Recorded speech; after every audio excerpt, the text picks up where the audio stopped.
এটি রাজধানীর প্রেস ক্লাবের চিত্র।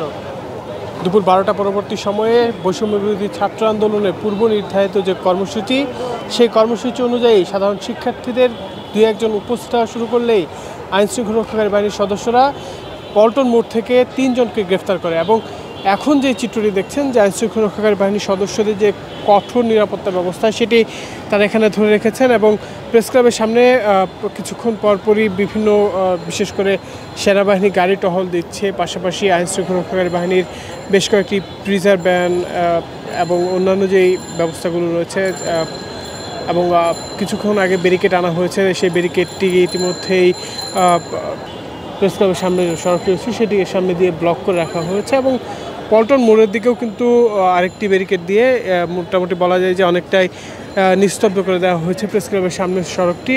এবং এখানে জরুরি পরিবহন এবং গণমাধ্যমে গাড়ি ঘোড়া ছাড়া তেমন কোনো ধরনের গাড়ি ঘোড়া আসলে চলছে না। পাশাপাশি আমরা এখন পর্যন্ত রাজধানী যে খবরগুলো পেয়েছি যে বিভিন্ন স্থান থেকে ছাত্রদের গ্রেফতার, সেটি এখনও চলমান রয়েছে। এবং এখানকার যে পরিবেশ, সেটি হচ্ছে যে আইনশৃঙ্খলা রক্ষাকারী বাহিনীর সদস্যদের কিছুক্ষণ আগেও ব্যাপক সতর্ক অবস্থা ছিল, এখন অনেকটাই সতর্ক পরিস্থিতির মধ্য দিয়েই তাদের যেই অবস্থান, সেটা এখানে লক্ষ্য করতে পারছি।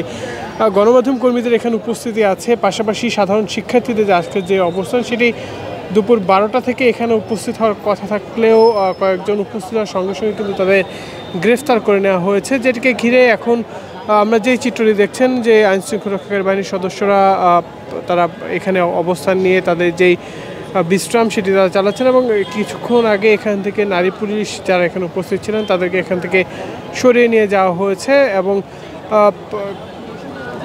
পুলিশ অফিসার কর্মকর্তা তারা যারা রয়েছেন তারা এখন এখানে অবস্থান করছেন। তবে এখন পর্যন্ত কোনো ধরনের চাঞ্চল্যকর বা ধাওয়া পাল্টা ধাওয়ার ঘটনা এখন পর্যন্ত রাজধানীর কোনো জায়গায় ঘটেনি বলে আমরা নিশ্চিত হয়েছি। পাশাপাশি বিভিন্ন ক্যাম্পাস, বিশেষ করে জাহাঙ্গীরনগর বিশ্ববিদ্যালয় ক্যাম্পাসেও আমরা দেখেছি আইনশৃঙ্খলা রক্ষা বাহিনীর সদস্যদের অবস্থান রয়েছে।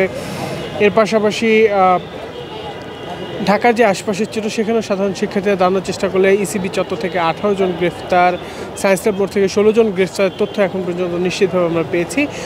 মূলত এখন পর্যন্ত কোনো ধরনের অপ্রীতিকর ঘটনা ছাড়াই যে অবস্থান, সেই অবস্থানটি তারা ধরে রেখেছেন। এবং সাধারণ শিক্ষার্থীর উপস্থিতি নেই বললেই চলে, অনেকটাই তাদের উপস্থিতি সেটি এখানে নেই। তবে আইনশৃঙ্খলা রক্ষা বাহিনীর সদস্যদের যে অবস্থান, সেই উপস্থিতি সেটি এখন পর্যন্ত চলমান রয়েছে। এই ছিল আমার কাছ থেকে এখন পর্যন্ত আজকে যে বৈষম্যবিরোধী ছাত্র আন্দোলনের বিক্ষোভ কথা রয়েছিল, সেটির সর্বশেষ। ধন্যবাদ সকলকে।